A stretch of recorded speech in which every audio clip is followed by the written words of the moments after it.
உண்மையிலே சொல்றேங்க, இந்த உலகத்துல ஜாதி மதங்கள் எல்லாம் பின்னாடி வந்தது. தமிழ் நம் இனம் முன்னாடி வந்தது. எப்ப வந்தது? இந்து மதம் வந்ததுக்கு அப்புறம் தமிழ் வந்ததா? ஆதியில நம்மளுடைய மதங்கள் என்ன?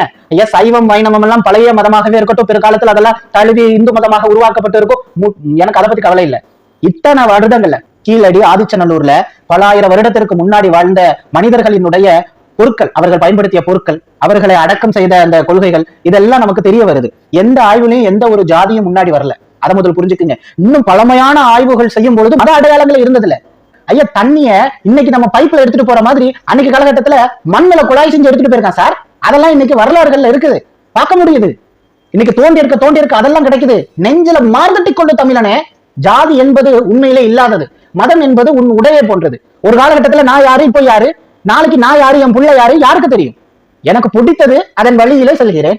என்னில் வருபவருக்கு அது பிடிக்கவில்லை, வேற மதத்திற்கு மாறுவதற்கு வாய்ப்பு இருக்கு. ஆனா நீ இங்க இருந்து வெளிநாட்டிற்கு போனாலும் சரி, எங்க போனாலும் சரி, நீ தமிழன் தான். இனம் என்பது மாறுபடாது, இனம் என்பது மாறுபடாது, மொழி என்பது மாறுபடாது. ஆனால் மதம் மாறுபடும். ஜாதி மாறுபடுமான்னு கேட்டீங்கன்னா சத்தியமா நான் பதில் சொல்ல மாட்டேன். ஏன்னா ஜாதிங்கிற ஒன்றே எங்களிடத்தில் கிடையாது.